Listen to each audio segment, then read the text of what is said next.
It's the Lukey and Dakota show. Switched it up on you. We'll put Dakota's name before mine because it's 2025. Got to switch the game up. Game is now switched. Let's talk about Naoya Inoue and his upcoming fight. Yes, there were 360 promotions fights, but Dakota, let's not bury the lead. Most people are probably most interested in Inoue this week. He's returning after, he had a delay. Sam Goodman had a cut, and then he has another cut that pulled him out of this fight. He's taking on Ye Joon Kim. It's obviously not the most exciting opponent. It's not maybe opponent we were all, but to be fair, he's staying active. He's keeping the date, and he's a really, really good fighter. No matter how you rate him, I think you rate him a top 5 fighter in all of the sport. Dakota, what are your thoughts on the return of Inoue, who fought only 2 times last year? Yeah, I mean, there's nothing about this fight that's what we wanted, and I don't think it's what he wanted, right? Like, his plan was to fight Sam Goodman 3 weeks ago, and that's not how it panned out.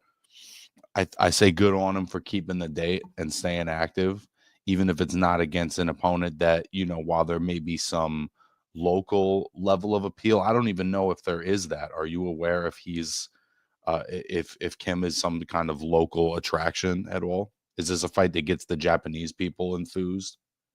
I have no context for it. I watched the Top Rank video, and Inoue honestly was pretty darn sincere in it, and I recommend people watching the auxiliary content, the videos that are coming out.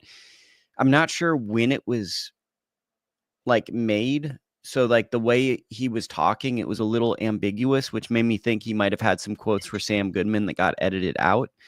But he's very candid in he's not looking past this fight. He's not someone that's making this roadmap of an itinerary of all these fights down the road. I think that's pretty interesting for a fighter of his stature, especially that this is, kind of tune up. He said he wanted to come to the US in 2025. That's an interesting factoid in it. But really, I think what struck me as interesting was he has a commitment to the fans, at least in the video special, where he's thinking about this could be the first time someone ever went to boxing and he wants to get a knockout. Obviously, against this level of opponent, we're kind of assuming he's going to get a knockout.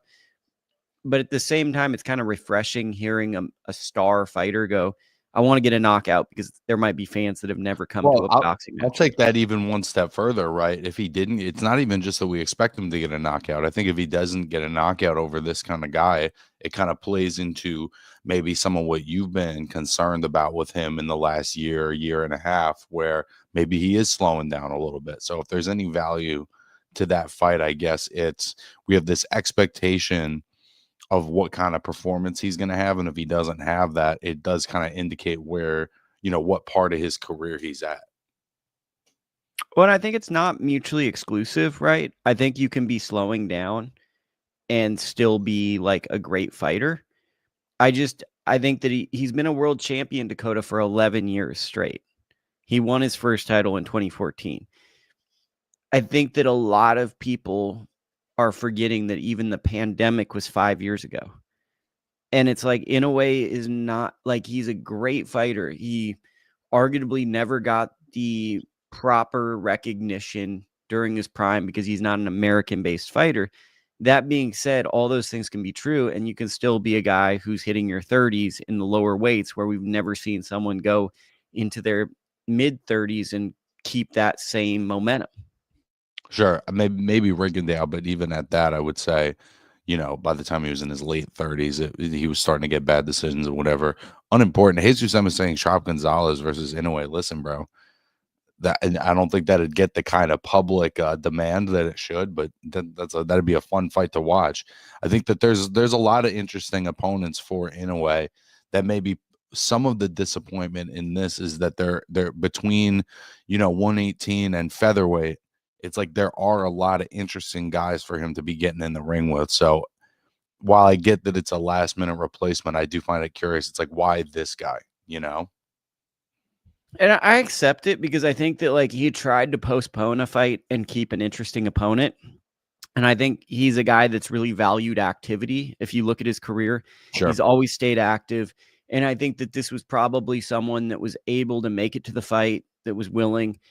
When you look at Kim. He just recently lost to a really good journeyman in America, Rob Diesel, who's pulled off upsets, but it lacks that sex appeal of seeing him fight a pound for pound level fighter, where it kind of feels like a regional attraction, like a setup fight, a tune-up fight. Now, the flip side to this is these are the fights that can really be dangerous because we're coming in with unrealistic expectations based on, in a way, knocking out so I guess what I should say is there's an origin story for those that might not be familiar of Inoue, where he fought really credentialed fighters like Jamie McDonald, who were very good and knocked him out in 1 round, and Emmanuel Rodriguez knocks him out in 2 rounds, and basically made him look like tune-up fights. And he consistently fought guys that were the best of the best and made these fights very uncompetitive and had spectacular knockouts. That's what got him to this level of, wow, this is a special, special guy.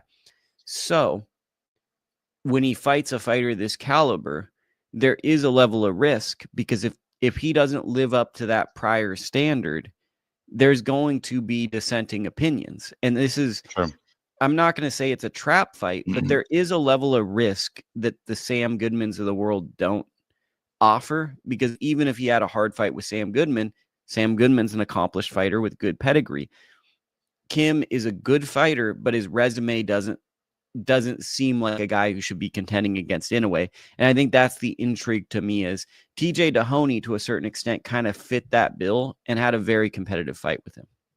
Yeah, but also, TJ was just sort of a certified contender. You know what I mean? Like we're used to seeing him in these kind of fights as a sort of high level B-side. It's nothing new.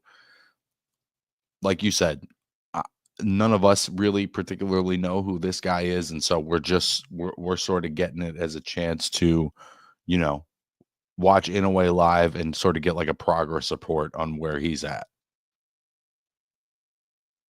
I mean, it's a notable fight because he's one of the most interesting fighters in the sport. He's, I think, obviously a Hall of Fame boxer. I mean, I would vote for him probably the first time he comes up. He's done, sure, back-to-back undisputed in bantamweight, junior featherweight. The dissenting opinion will go, how many truly special guys were there? That's like the contrarian opinion. I also am of the belief, like, he did it, so does it matter? Like, you can only fight who's there. He's shown a willingness to take hard fights. That said, this is just not a very interesting fight. So I think that you're either going to consume this through social media or you're going to wake up and watch it. But I think when Inoue fights, he is the story of the week because of all that he has accomplished. 100%. Damn, the chat's cracking off right now. Love that. Muted, Bob, muted. Loki, you're muted. Thank you for that. Jesus M says, saludos. We love a little Jesus M in the chat, a little fake Nello. We haven't gotten fake Nello in a while, so feel free to throw that in there. Chop Gonzalez versus Inoue in 2026. Maybe, but I mean, so here's a hot take, and I'll throw this to Dakota because people probably want an extended Inoue conversation. Do you think Inoue goes to featherweight? Because a part of me thinks his reluctance to jump up that weight is him telling us that he's hit a weight ceiling. I think he'll go up there if there's like a really big name, attractive opponent. But until that exists at featherweight, listen, there's a lot of interesting fights, but I'm talking about a big event. I don't know that exists at featherweight right now. What does exist at 122 is the potential of a fight with Nakatani, the potential of at some point a fight with Goodman or with MJ Akhmadaliev. There's still enough interesting fights down at 122. And then, of course, the potential, and I don't know how soon, but the potential of a super fight between him and Bam at some kind of weight that's agreeable to both. All of those exist at 122, and they don't exist at 126. Junto Nakatani as well. Forget public demand. I want to see it at Dodger Stadium 2027. Inoue, Chop Gonzalez. I mean, Jesus M sees what I see in Chop Chop, but I think that to believe that Chop Chop is going to get a mega fight in 2 years, Chop has to do some really special stuff. I think the talent's there, but I'd want to watch it. Like, I would want to watch it. I totally agree with that. But I'm saying, like, we're asking a lot of, like, I believe Chop Chop's a 22-year-old fighter. This is a very big expectation on a prospect contender to put him in that position already. Inoue versus Akhmadaliev is the fight at that weight I want to see. I'm with you. I Me think too. we both have said that's a really compelling matchup, and it's a style that we're not really fully sure that we've seen Inoue in with. It's an awkward opponent. Our guy Mill City Boxing. Versatile. Versatile. TJ says, "Sup, fellas? Diego in an upset fight with this weekend. Very surprised with Matchroom's matchmaking here. Dalton Smith in a tough fight too. Jesus M. Inoue run is about to evaporate sooner rather than later. MJ versus Inoue, I'm okay with." And I think Chop Chop has more skills than Inoue, plus a true 126. I think before we get off the Inoue topic, I'd like to explain. I don't want to compare other fighters with he's more talented than that. Inoue is a very good fighter. And what made him special to me is he had a lot of traits, or what makes him special now, that we don't see in the lower weights: power, timing, speed, and an ability to adjust. So, to me, I think that until guys win at that highest level, you just simply can't compare him to Inoue, because he did those type of performances at the highest level. Yeah, it's just the difference between eye test and actually doing it, which is a massive difference, because that's where the intangibles really come in. How you handle the pressure, how you handle the crowd, how you control your emotions. All of those things kind of go beyond your physical, your skill set. And I think there's another thing too, right? We're kind of results based, and the world is becoming a little bit more eye test. I like this guy and stuff. Inoue is a proven guy. I know we've both been up and down on Inoue at times, but I think we both believe he's one of the best fighters out there. Yeah, And I'm he's largely up on him. Other comments. Backing off, love it. Did you watch the 360 promotions where Jesus M? We're about to jump into that. Mark Nash is our guy. He's a good friend of ours. He hit the peace button. He's got an amazing channel. He said, jab that like button, and you really should if you haven't already. And Jesus M says, Rafael Espinoza is strategically waiting for Inoue. I hate that fight for Inoue. A 6'1" monster puncher. Hey, listen, with bro, volume. that's Pacquiao Margarito. Like, again, I would love to see that fight. I just don't think at the moment, you look at how boxing is structured, I don't think that Espinoza is a big enough reward for the risk right now with what's available to Inoue. So this may or may not be a segment. Jin Sasaki is a welterweight who's fighting on Inoue's cards or has been fighting in Japan. The welterweight division is pretty barren in names. He's getting a high world ranking. He's going to be featured on this card. Is this a guy that we should be watching because he could land a fight that's really meaningful that we're going to cover in the future? Do you think that we need to put him on watch for the people that like our show? I mean, he's definitely worth watching. I also want to make sure that I'm thinking of the right guy real quick, and I know that's great podcasting. Yeah, I've seen this guy before. He's good. I think it's more of a statement on welterweight, that we're looking at like a 23-year-old guy is this the guy that's going to fight Boots? Like, I don't think that's him right now. Maybe he can develop into that, but he is he's a developing fighter, and I'm going to look at him as that as an exciting developing fighter. Well, I guess what I'm saying is I'm not even sure I see him as a title holder, but given the landscape of welterweight, which is very, very thin right now, and given that Japan is having a renaissance in boxing, I could see this guy being a guy that fights multiple big name fighters. And I feel like if someone gets to that point and you're a hardcore boxing fan, there really is possibly a value in watching someone develop, because when they get to those fights, you've built a connection, the habits, and it kind of makes those fights more meaningful. But to be perfectly honest with you, and we're an honest show, I don't really see this as a next level guy. I see this as a good, if not great, Japanese welterweight, but I'm not sure he has those traits to get that. He may be, I don't know if it's not the same thing, but he may be a Yoshihiro Kamagai type. You stole the words from me, Dakota. That's actually what I was thinking of, is you know how he kept getting fights and stuff. And that's the type of guy that I was looking at. Maybe not the same styles, but I think his relevancy in the division could hit that. And that's why I kind of put him on the news and notes. Yeah, and dude, I mean, Kamagai always showed up, man. That was a guy who always showed up. I really enjoyed his career.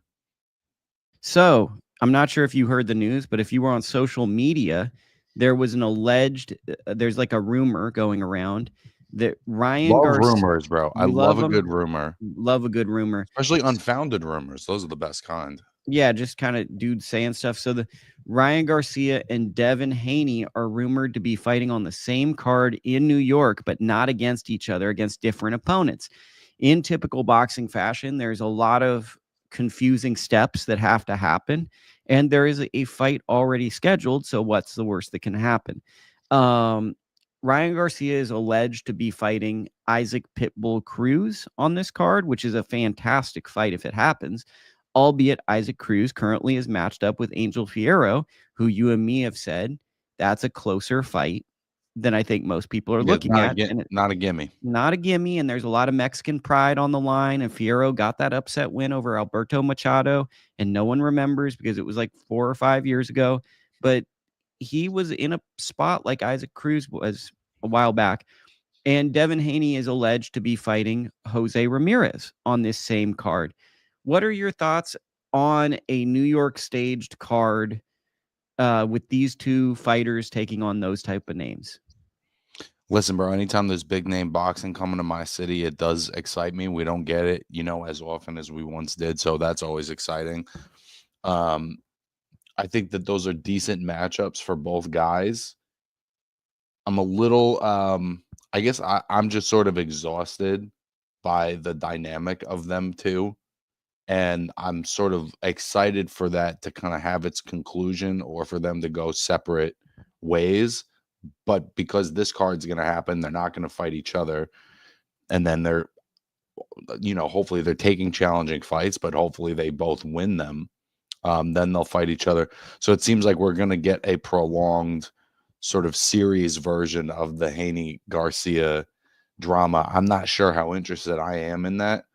And I also think taking two inactive guys and putting them in tough fights like that, that has its risks too. Yeah, what could go wrong, right? What could go wrong? And I also, we have to get real about Ryan Garcia, bro, as like a serious person. Like I just don't think he's a serious person. And so if he puts pen to paper on a contract, that's about as good as like a spit on the palm handshake to me. And so it's like, okay, what weight is he going to fight Cruz at? Is he going to fight him at 140? There's no way he's going down to 140. There's no way that him and Pitbull are going to fight at junior middleweight. So there's just like logistics of like, okay, you can say it. You could even put it on a piece of paper, but is he capable of committing to something like that? Let me add to this, Dakota. I think that's why it's so important to not really make intelligent, deep conversations about this until we get press releases with details, because these things need to get ironed out before I can really comment. And I think that's like kind of in the just saying stuff media world we're in. Even TJ saying it's a catch weight. It's like, listen, bro, if the catch weight is 144, he ain't making that either. I hate to break it to you, but there's no way that kid's making that weight. Well, we will see. TJ also said it's thin, Lukey, but Ryan Garcia, Tio, and Haney may be moving to welterweight. I wouldn't be shocked if possibly these fights were closer to the welterweight limit or even happened at welterweight, because it feels like if these guys, all of those names, Ramirez, Tio, Devin, if they go to welterweight, that's a glamour division, and it reinvents welterweight, which really needs some names. So I wouldn't be shocked but like, as I keep saying, until you see a press release with the details, we can't comment on the weight classes because we don't know what the weight is, Yep. I mean, Haney fought once at 140, if I'm correct. So Haney hasn't really been he fought Regis. He fought Regis. So Okay, twice. so he's fought twice at junior welter. I forgot. And Ryan has just been all over the place. So we don't know. So we don't know what the weights are, but that's going on. Ryan Garcia was legit versus Luke Campbell and Oscar Duarte, though. He's a basket case, no doubt, but he's super talented. I 100% agree with that. And I think that people overlook that he has speed, power, and there's a level of confidence he brings to the ring that's different. Like he's an actually elite good fighter, but he has some glaring flaws and he's very inactive. And unreliable. That's the big one. Unreliable and beyond unreliable, like you say, Dakota. He's also like he takes good challenges, but I think the fighters we're drawn to are kind of no nonsense. I mean, he's fucking unstable, bro. The kid is unstable. I don't know what's going to be in his blood. I don't know what he's going to be on that scale. I can't rely on nothing he does or says, bro. So that's basically that's going to be a wild. Go grocery shopping for me. Like, you know what I mean? Like I wouldn't trust the kid with a basic fucking errand, to be honest. Hey, chat, you're killing it. We got a bunch of people in the chat. Leave some comments, hit the thumbs up, subscribe to the channel. We're getting a lot of things. Shout out my guy, Bo Dragon, for getting put on timeout. Love to see a good timeout early in the chat. Hey, yo. And then we got someone saying they're the GOAT. Why? By the way, by the way, TJ, he made 138 versus Tank, but that's at this point, by the time this fight happens again, that's gonna be 2 years ago. He's been openly like, I booze when I want to, I get fucked up when I want to, I live a certain kind of life, and he hasn't been active all year. If he couldn't make 140 a year ago with the way he lives, I just don't think, even if his body physically could, I don't think he's disciplined enough to get anything below like 150. And I hope he proves me wrong, but that's just sort of how it seems. So for me with Garcia, I can't read the kid at all. Like I can't tell what's real, what's fake, what's an image, what's a social media. I know that he's very controversial and he does a lot of things that make me uncomfortable to talk about it because a lot of his stuff is not just fight centric. It's like a different language. He speaks social media language, and there's a level that I just don't understand to it. So it's like Ryan Garcia is bringing in a new audience, and there's going to be people that become boxing fans because of him. But he also brings in an element of people living his life vicariously through social media, which I think is a more younger person thing. So yeah, that's kind of my comment. Yeah, bro. I think we've exhausted this one. Yeah. So there we go. Next topic, Errol Spence versus Fundora is off, and a bunch of names have come up. What are your thoughts on this, Dakota? Well, it was never on. You know what I mean? When was this fight actually on? It's only been talked about for a year now. Like, it was always a good fight. It was never that interesting of a fight that I needed to see a 10-month negotiation. You know what I mean? So it just seems like at the end of the day, I just think that if we're going to talk about meaningful fights, this wouldn't have been on my list, and it's taken forever. So the fight's off, but it was never on as far as I'm concerned. Well, I mean, to me, it's unfortunate, right? Because I like Errol Spence. I think that him being in the sport is a net positive for boxing. It really helps people get excited for big fights, etc. Fundora had the biggest win of his career and has been just largely inactive, which is also unfortunate because by the time he's back in the ring, some of that excitement around the Tim Tszyu win will be not as much because Tim Tszyu has lost again to Beckram. And that big win now has been kind of fall in the back burner. A fight I'd like to see would be unification with Beckram. That would be a good fight. But regardless, he just hasn't capitalized on the momentum of that moment. It's just been too much time now. Yeah, so I think that that's an interesting one. Names thrown around: Cordell Booker. These are from Lance Pugmire, Charles Conwell, friend of the program, and Joey Spencer, all randomly people that I've interacted with throughout my professional career. Those are all really good fights. Can they be on pay-per-view? Maybe, but I'd prefer if they were just regular title fights. I would have honestly preferred if the Spence fight wasn't a pay-per-view fight. Um, any preference on those names? I mean, I'd have to go with Conwell. I just feel like he's the most talented. He's kind of been waiting in the wing for a really long time. It feels like that's what would make sense. But if what Fundora wants is a big name fight, obviously Conwell doesn't give that. And there's a lot of guys at 154 that could. But I hope Conwell gets that opportunity. I think he deserves it. And I think that's a fight he would win. TJ in the chat says the WBO denied Joey Spencer, so I'm not sure if that's true. I feel like that's fair. It's no disrespect to Joey, but it's like, I'd rather see Jesus get that fight. You know what I mean? Yeah, it's just it's a tough predicament, right? Because the issue seems to be that there's a card in March at the end of March. So because there's a date that they're looking to put the fight on, it kind of limits the talent pool. Like you have to pick from a certain level of guys, which is kind of like the most boxing thing ever. It's like, we're not businessmen, we're fight guys, but if the fight could move back to April or May, you might be able to get more options, right? But it seems like the big issue here is there was a hope that it would happen at the end of March, and now you have to pick from a select talent pool, which is an issue. So that's happening. Final news and notes: Tyson Fury announced his retirement. Thoughts to? I'm pretty sure he's done this before, right? So I'm inclined to believe him just because it seems like this would be a great time for him to retire. But I have a feeling that we have not seen the last of Tyson Fury.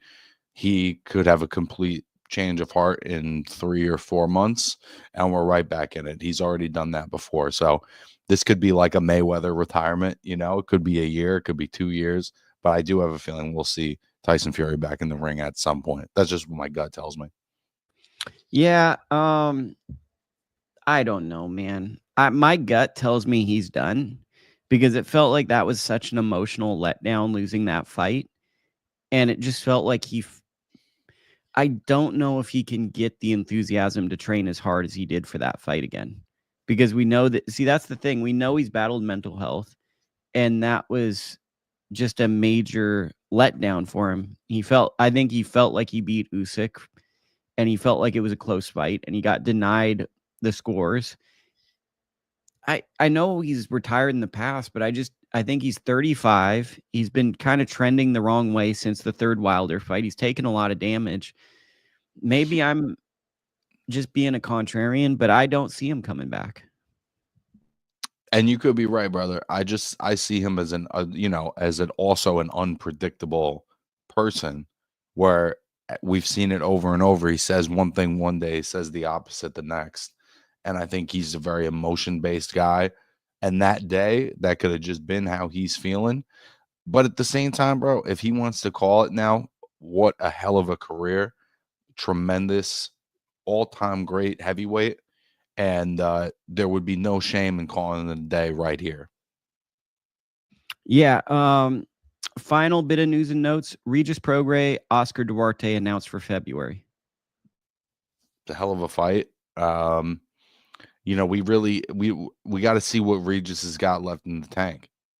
It seems like the things that once made Regis exceptional have come back just a little, and the things that have been weak points of his have become more and more glaring.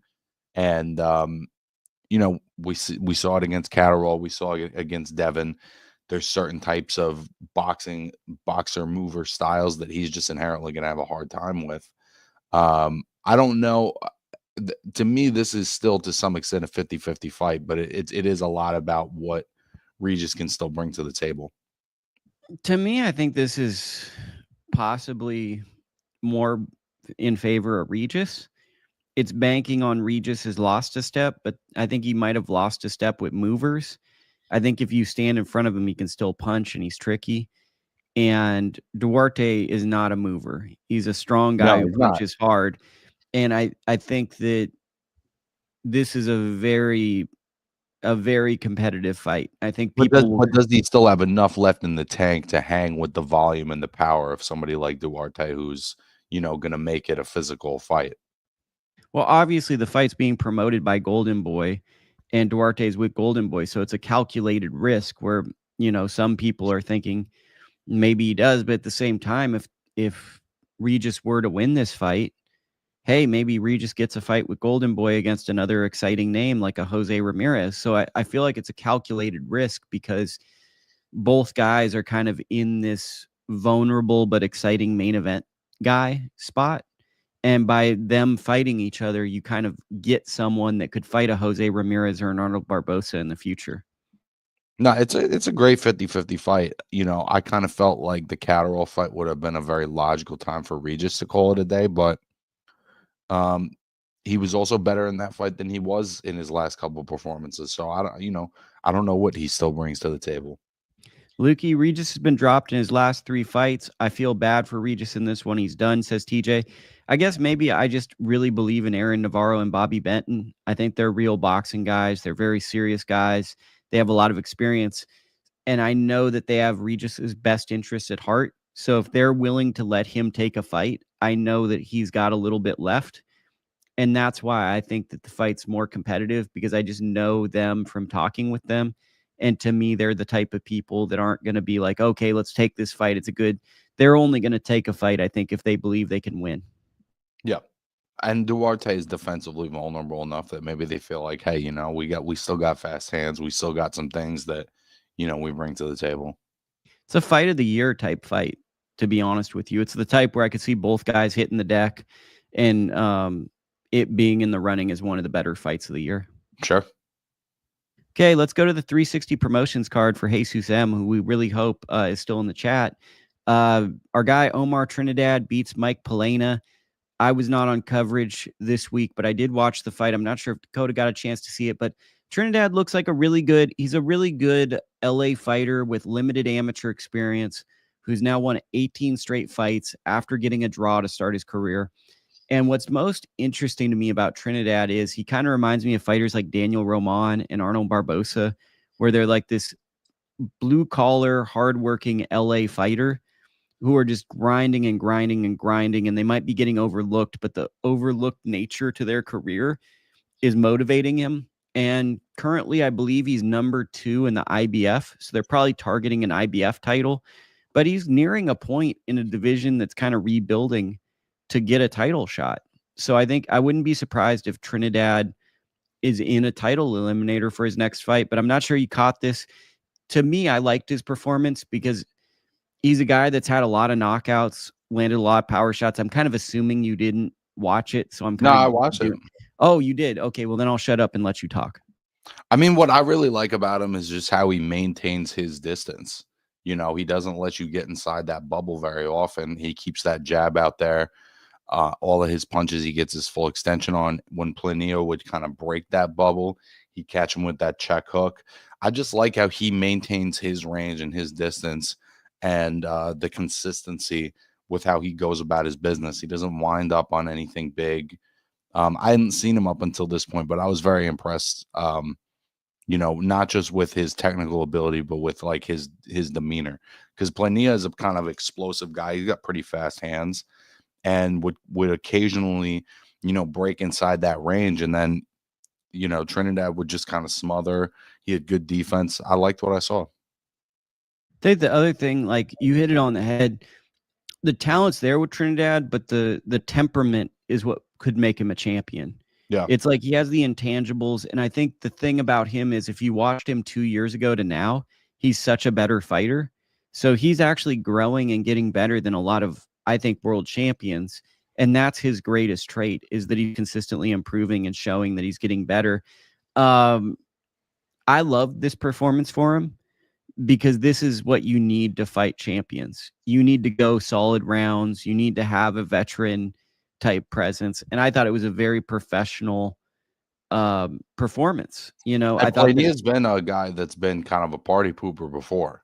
You know what I mean? So I think that it was a good opponent to showcase that. Shout out 360 matchmaker Charles Bossaker for putting that fight together too, because what I like about Plania is he might be losing every round, but he's looking for left hooks. He's looking for right hands. He's kind of setting traps. He's doing that thing we always talk about, taking you into deep waters and then trying to land something big and sound round 7, 8. You know, he's not trying to quote unquote win the fight. He'll hang with you, but he's looking for a moment to knock you out or change the fight. And I think that these are the unsung tests for a young fighter to pass and gain valuable experience to become a great fighter. And it's not exciting, kind of maybe for every fan, but to be a great fighter, you have to have some fights where you're fighting extremely patient and composed. Yeah, that's the thing when you got a veteran like that. He's never going to check out altogether. He may be losing rounds, but he's not checked out. Our guy TJ, Trinidad gets hit too much. Fun though. Okay, and Dakota's checking out right now. So, I mean, I get what you're saying. Trinidad gets hit too much. I think part of that is he has a true belief in his power. So he's sitting down on these shots and he thinks he can change the fight with any power shot. Let's get into the next topic, which is a didn't timestamp that very well, but we'll make a guess on that one. Mizuki Hiruta, the junior bantamweight WBO title holder, makes her U.S. debut against Misael Ramirez, I believe. Anyways, Mizuki Hiruta screams of being a superstar to me. Tons of social media engagement, crazy outfits, crazy hair. And by crazy, I mean elaborate, a lot of thought put into it. She has purple hair or pink hair, big puncher. It was noticeable. She dropped her opponent at one point in this fight. I'd say that there might have been some nerves about trying to make too good of an impression for the U.S. fans. But all in all, I was very impressed with Hiruta, and her opponent showed a ton of heart in this fight. It ended up being going to the scorecards when I believe it was an accidental clash of heads that caused it. Basically, an accidental cut that was not scored from a scoring blow made the fight stopped. And because of that, we went to the cards and Hiruta won pretty easily. What are your impressions of Hiruta, the WBO Junior Bantamweight Women's title holder, who I think by the end of the year, if Fundora doesn't move up to this weight class, will probably be seen as the best fighter in the weight? You're muted. Classic, Bub. There's a lot to like with Hiruta. You know, she's got a nice tempo. She's got a cool look. There's clearly some charisma and some character there. And I like the tempo she's able to keep. She is a relatively hittable fighter, and she's a good rhythm fighter, but I think there's times in the pocket where she's just like not defensively switched on in a way that I could see Fundora, you know, really being able to capitalize on. But yeah, there's a lot to like. She's very exciting. I look forward to seeing how she develops. But I do kind of see it as a work in progress. I'm not maybe as certain of the potential of her superstar status, but I think that there could be something exciting here. I'm not sure about the talent component fully yet, but I see it from the outfit, personality, and the social media engagement that she's going to get a lot of opportunities, because I just think that she's going to captivate multiple marketplaces. It's very possible. There is a lot to like. Okay, 2 quick hits on this card. We had right hook Roxy. She had the performance we've been looking for. Her first 2 performances, you know, it felt like she was adjusting to the pros. Gets a stoppage, just beats up Lindsay Ellis. To me, she feels like a female Ryan Garcia type figure. I think she's going to be in the conversation. I think she's going to be a main eventer very, very soon. She screams of being like a literal superstar because there's a talent component there. There's a look of a star, huge social media. I just think that she's going to make a lot of big fights, especially like there's a fight out there with her and Kayla Gomez in the future. That's a rivalry from the amateurs. That's a big fight. Fundora could be a big fight at some point. There's just a lot of big fights to be made with her. So I wanted to bring that up. And Brooke Sibrian lost to Gloria Munguilla, but man, that was probably the best fight of the year so far in this limited one. They left it all on the line. I know it sounds silly to say or poetic, oh, there was no losers, but really that was a fight where you saw two fighters that I wouldn't be shocked if they hold belts. Big win for Gloria, who trains with Omar Trinidad. She just had a little bit more in the tank, I think. But I wanted to point out those two fights that really stood out to me on this undercard. Yeah, it was a good night of matchmaking, bro. It really was. And I think Right Hook Roxy's that, she's gonna be a problem, bro. I think that I see a level of explosiveness there too that I don't necessarily see with Hiruta, where I like the engine, I like the tempo, but I don't see the explosiveness athletically. And I do see that with Roxy for sure. I mean, with Roxy, when she punches, it sounds different. Like, it just sounds different than most, if we're being honest, women's boxers. She just has a level of ferociousness to her punches. And you put it with that she looks like a model and she has a huge following. If she gets going and wins some big fights, it seems like a matter of if, not, or a matter of when, not if, she becomes like one of the big names in the sport, because I think she has the potential to be, honestly, and this isn't hyperbole, one of the most decorated, most accomplished, most well-known women's boxers ever. What weight is she at? 26. Yeah, I think she'll fit right in the mix there, bro. Her and I mean, Scott there's a might be a lot fun of good fight in a fights. couple of years. Yeah, I mean, there's always going to be good fights for her. I can see her at lightweight maybe as she gets older.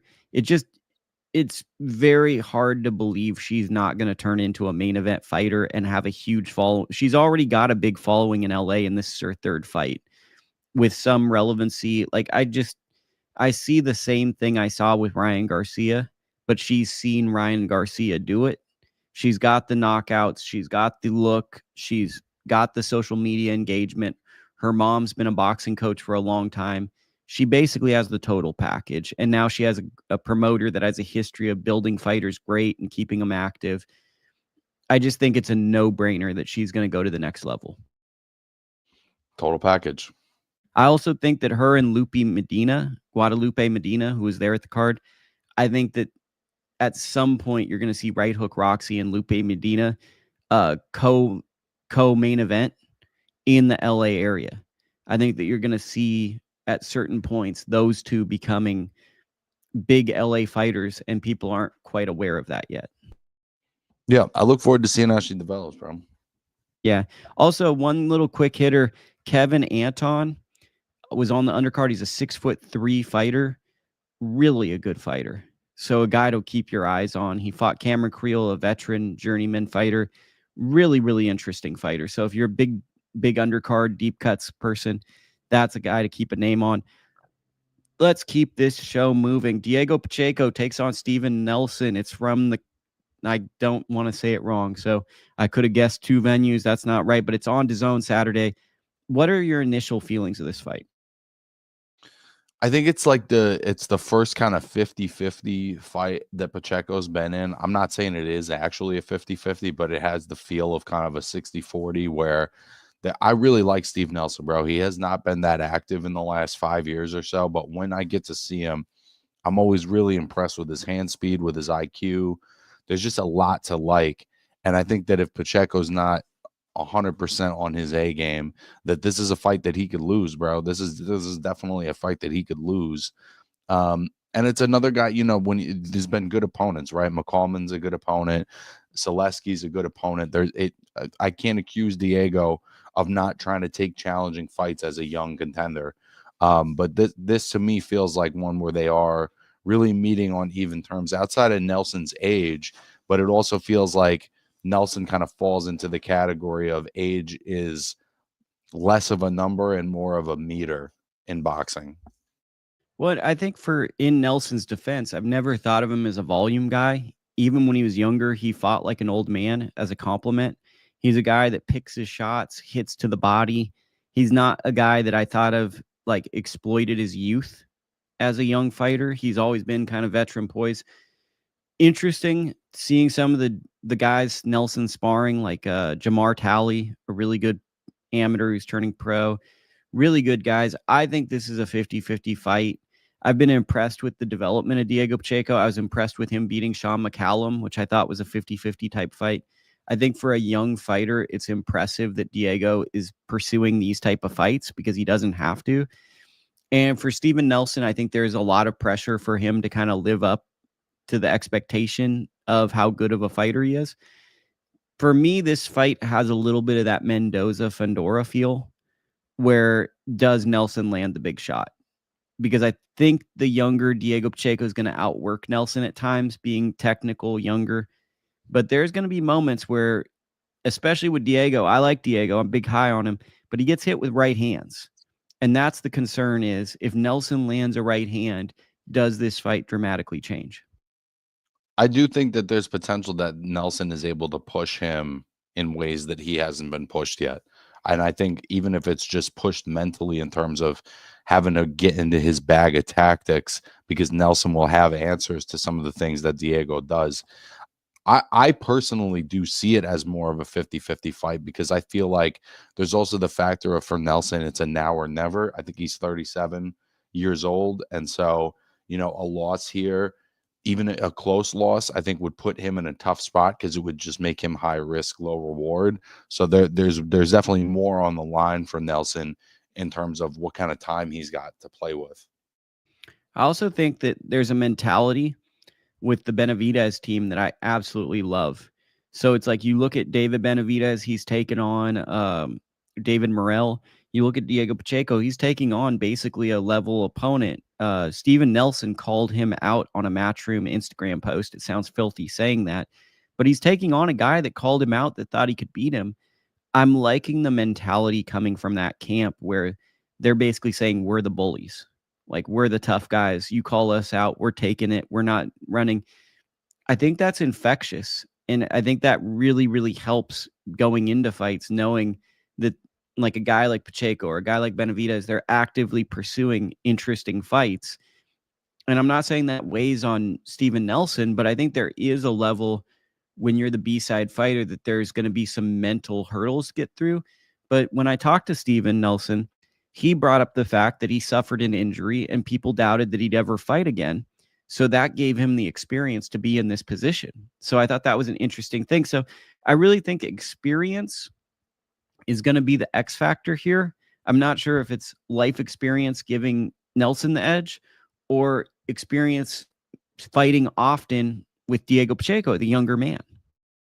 Yeah, I mean, in terms of the in-ring, I tend to think that Pacheco's actually fought at a higher level more consistently, particularly in the last couple of years. And so in terms of the in-ring experience, I lean towards Diego. Any other thoughts on this fight? It's a really good fight. So if you guys can watch it, tune in. Yeah, I think that this is a for there's lower stakes for Diego, because if he loses this fight, he's losing to a really good fighter, and he's a young guy who can come back and retool. We've seen that with Jesus Ramos. We've seen that with Lomachenko. We've seen that with other special young fighters who pick up a loss. For Nelson, it is more now or never. And I think for that reason, and they're both just really talented, I think for that reason, it's one of the most interesting fights you can make at 168, at least for both of them. New segment for 2025. Interesting fight, or are we going to see a lot of waiting? Is there going to be a lot of tentative moments, or is it going to be a really exciting fight? It's going to take them a minute to warm up, because they're both smart, but I think that this will, the intensity on this one will be a slow boil. Okay, so it's going to be kind of like, what's a movie like that? Maybe like Beetlejuice. Beetlejuice gets going kind of slow, but then you get to that 6 foot, 7 foot scene and you're all in. That's a reach of an analogy, but I'll give it to you.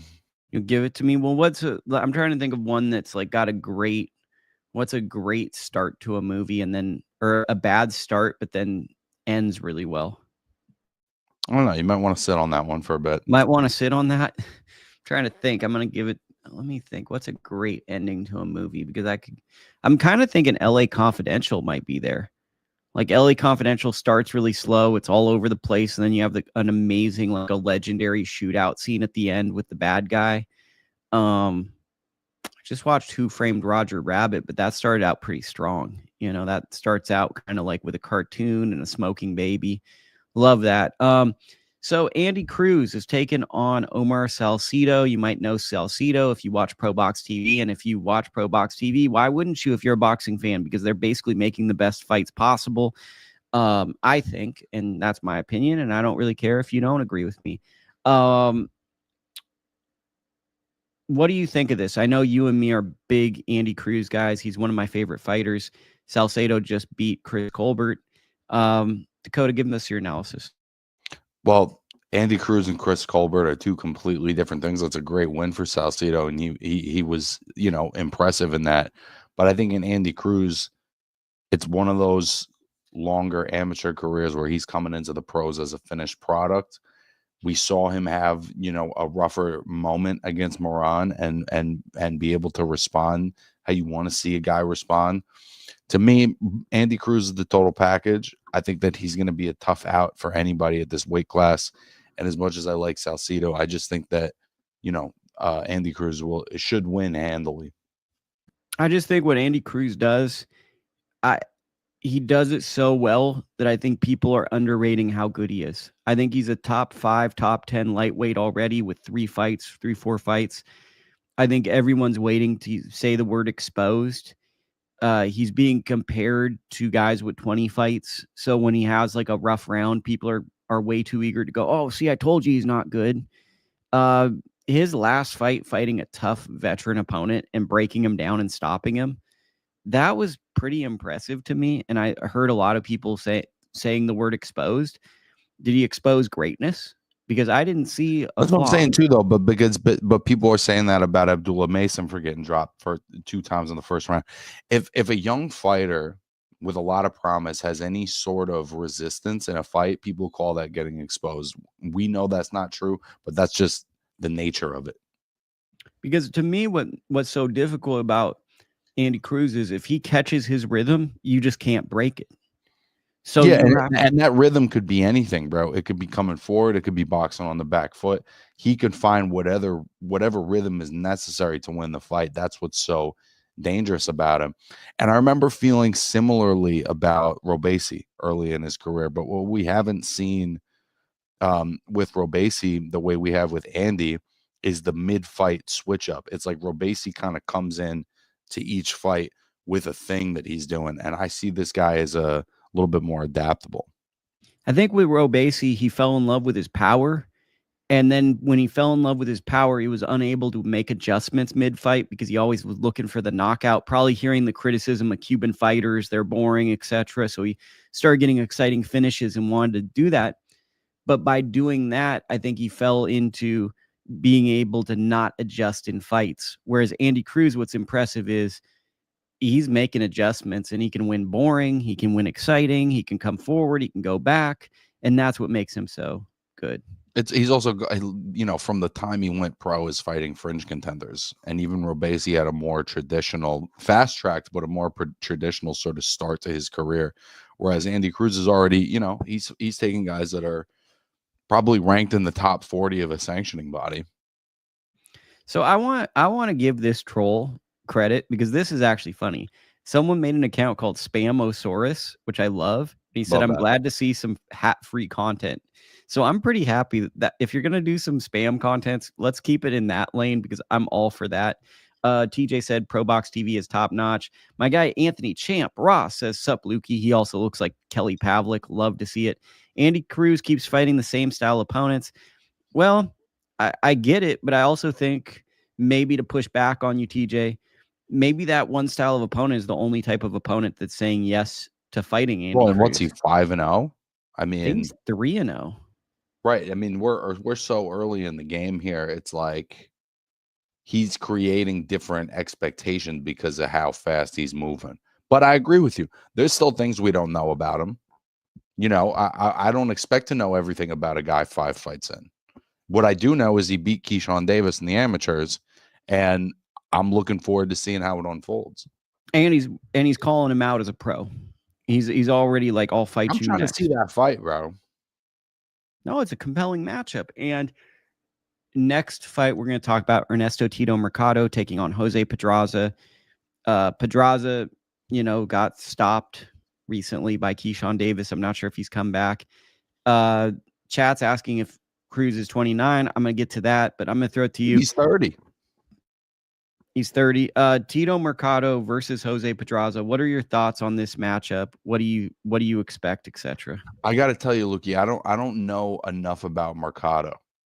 And I know that you're familiar with him, but I don't think I've seen him. What I do know is that at one time Pedraza was like a capital C contender. Like that was just a guy you could rely on to maybe win on any given night. And so seeing him against Keyshawn, coming back from 140 back down to 135, you could see there was a weight drain. You could see there was some wear and tear. I don't know what kind of resistance he can bring or if Mercado is special enough to get Pedraza to wilt. Fact check, Lukey. Andy Cruz is 29, and he's going to be fighting in his 5th professional fight. And I believe they've all been 10-round fights, which is special. Right. So I said 5 fights. Yeah, he's only had 4 fights. Yeah, he's only had 4 fights. So Tito Mercado is the Olympic runner-up. Came in second at the Olympic trials to Keyshawn Davis. Really good amateur. Didn't compete in the finals. Had a illness, wasn't able to fight. And then he went an independent route with his family, built his record, went and fought all these credible names. He's fought multiple big name fighters early on in his career, won the Boxing Scene Prospect of the Year in 2023, I believe. But he fought Jeremiah Nakatila on like basically a club show that they self-promoted. He's stopping guys. I think he's only had 1 fight that wasn't a stoppage in his early career. He's one of the most promising prospects that hasn't been consistently shown on television. And he's calling for the big name fighters like Keyshawn Davis and Andy Cruz. He wants big fights. This is his first fight with Matchroom Boxing. He was originally supposed to turn pro, I believe, in November against Jesus Sriracho. Sriracho came grossly overweight, so the fight didn't happen. And because of that, now he's being moved back to fight Pedraza, where if we're going to keep it real, Pedraza now is kind of falling into more of a journeyman role in the sport. He's a former champion, a very good fighter.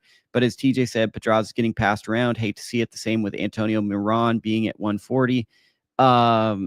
He's kind of turning into a test for young, promising fighters who look like they might be world champions.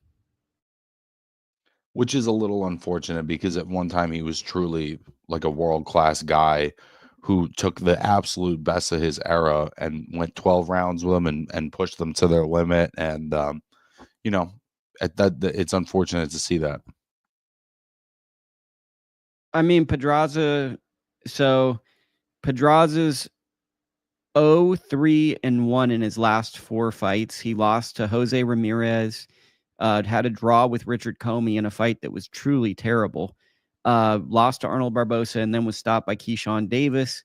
In the last Keyshawn fight's really the only red flag fight on there, though, because the rest of them are all close. That fight with Jose was a close fight. And honestly, the Barbosa fight was almost like a flip a coin. So the one thing, and I have to check the weight class here, if this fight, so the Keyshawn Davis fight was happening at lightweight. This fight will happen at junior welter. Maybe that happens. I don't know. Like I'm a little less enthused, but I respect Tito for taking this because this is a veteran guy. But I think at 35 years old,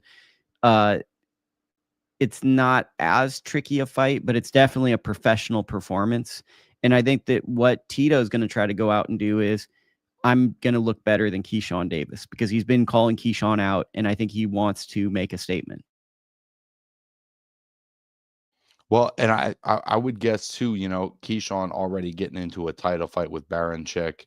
I don't know how the fight with him and Keyshawn went down, if it was close or competitive or whatever, but I'm sure, you see the guy that you were just under and you see how much he's excelling, and then I remember thinking that about the Nakatila fight because he had just beaten Burchelt, I'm pretty sure, and thinking, oh, that's a big impressive win, and then not being able to watch it.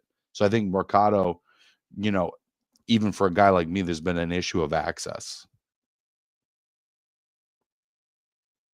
Yeah, and he so I mean that's the the thing with him is I think that's what they're trying to work on. In the chat, they said, TJ said, expected a little better matchmaking from Matchroom, that Tito signed with Matchroom. I kind of like the fight because this is like a trap fight, professional, prove it fight. I like Kevin Rooney matchmaking for USA Matchroom. He tests the guys pretty good from what I see so far, says Ross.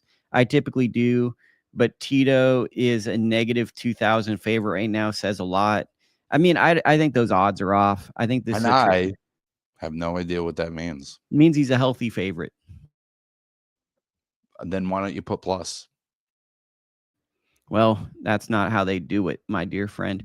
So, let's see. Next fight we are going to talk about is we're going to do a slew. We're going to do a slew of fights. We got Harley Medeiros making his debut, a guy that I've known for a long time. He's a New Yorker, actually. I remember going to Stockton to see Harley train with Gabriel Flores back in the day. He's going to be making his Matchroom debut. He recently signed with Matchroom. We got one of my favorite amateurs, Nasheet Dev, who's taking on a guy that lives near me, Alton Wiggins. Nasheet Dev, Indian fighter, is awesome. We got Zaquan Moses, who's related to Shakur Stevenson, and then a 50-50 fight between Leonardo Rubalcaba versus Israel Mercado, who I believe is related to Tito Mercado, but I'm not sure. But that's a sneaky good fight that might end up on Before the Bell. So if you're a diehard fan, that might sneak into that YouTube telecast. And I'd tell people, really try to see that if that sneaks onto that broadcast, because that's a trajectory fight for both guys. Any names on that undercard that you like? Really like watching Harley, bro. He's an exciting young fighter. I see the explosiveness. Lot to like there for sure. And as always, they gave us too many fights this week. So we have to now go to the Golden Boy show, which there's thankfully not as many fights to talk about on the Golden Boy show. But one fight that we can talk about is the main event, which is a really good fight. It's Tyler Howard versus Eric Priest. And I think that's a 50-50 compelling matchup between. So what are your thoughts? I got to be honest, you know, my impressions of seeing Tyler Howard fight a couple of times now is they just don't see the activity to get me interested. Do I think he's a tough, rugged, durable guy that can go some rounds with a lot of guys? Absolutely. I just, again, he just doesn't let his hands go enough for me to feel like he can actually be in, you know, as much as Priest has his flaws, I don't see this as a fight that he'll lose. So to me, what makes this fight interesting is Howard has power. He's got a good coach with Bobby Benton. Priest sometimes screams of being a really athletic guy that might be a head case. And this is a fight that on the second half of the fight could get weird. Priest should jump out to a lead early on, but this screams of being a fight that could hit that 6, 7, 8 round. And we learn a little bit about who Priest is as a fighter. That's kind of my thoughts. And it's a Thursday night Golden Boy card. Come home from work, watch a fight card. Pretty solid test for both. I mean, I also still just think a lot of it comes down to, is Howard willing to put himself out there enough, you know, to make it an interesting fight? That we will learn, because he's kind of like a Rocky Juarez thing, you know, where it's like Rocky Juarez always had talent and ability, but the activity just wasn't there. And on any given night, he might just let his hands go a little more and get a decision. But for the most part, it just felt like it was never quite enough. It was just enough to compete. Undercard of this fight card, one fight that you should be aware of, Jordan Panthan. Really good middleweight, junior middleweight. He's going to be taking. So he's a high motor guy, good work rate. He's being moved quick. He basically had like a 7-year hiatus from amateur boxing, comes back in 2021, wins nationals, wins Golden Gloves, turns pro, signs with Golden Boy. And then from that, now he's taking on let me give you the real name, because I was going to say it, DeAndre Pettis, who fought the one fighter on a top rank card. I'm blanking on his name. He was Native American, I believe, from Maryland. It was on the Keyshawn Davis undercard. Neither fighter was signed to the promotion. It was probably a local ticket seller fight. fairly competitive fight. And I think that Panthen is really trying to make a strong impression. So pretty strong 1-2 punch, in my opinion, for like a midweek fight card. Yeah, not bad. Not from I'm personally not familiar, but those are the kind of cards I like where I get to learn about some of the new developing talent or local talent. Then our guys at ProBox TV, doing what they do, giving us a great fight card. Love the main event. We got Najee Lopez versus Lenin Castillo. Najee to me is a breakout type late heavyweight sensational fighter.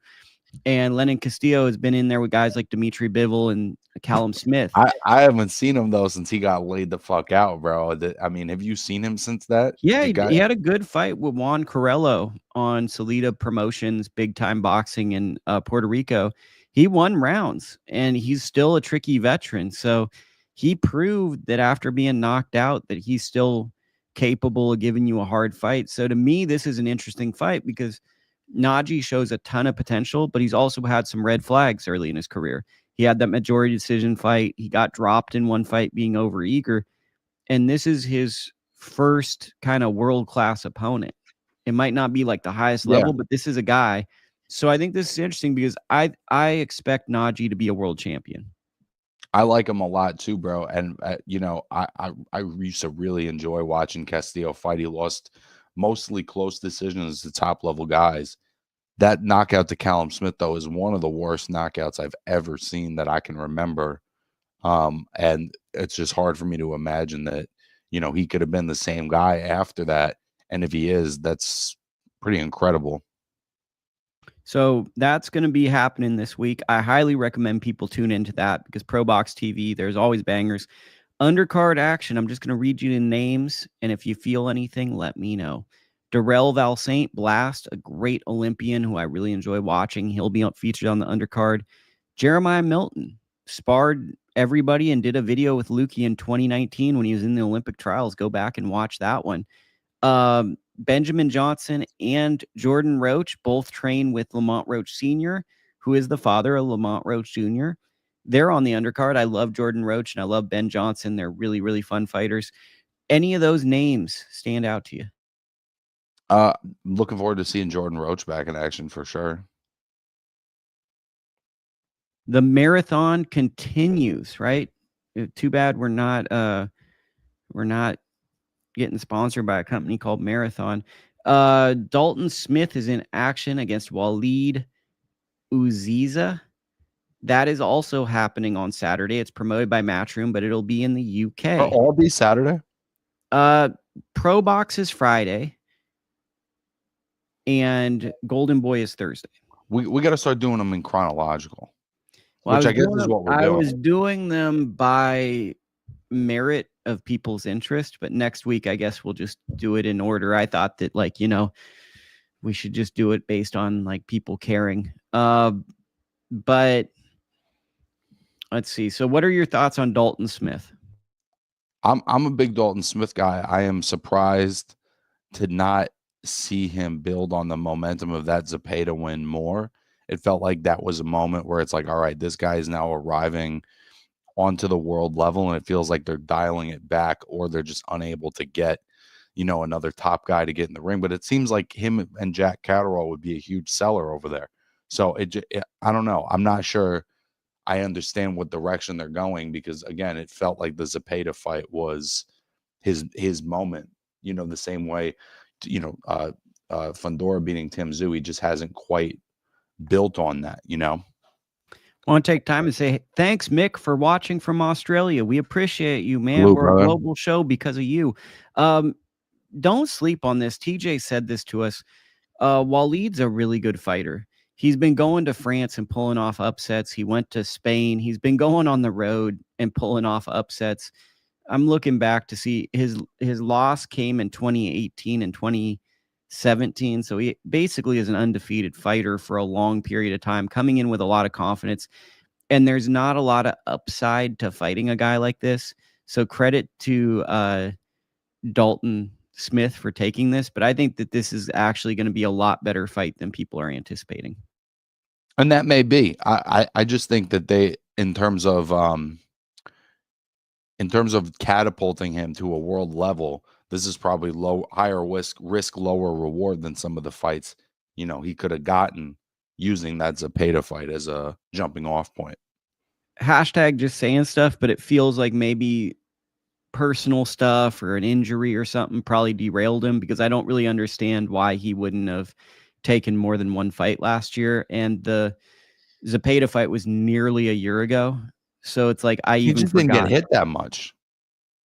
Yeah, it was a breakout performance that you would have expected to see him back in the mix and potentially even end up on like a Riyadh season level card and be in the mix to land a big name. And instead, but maybe that's what this is, win a fight like this and do that. Really want to point out a fighter on the undercard, Ellie Skotny. I think she's great, one of man. the best female fighters in the sport, and I think she's criminally underrated.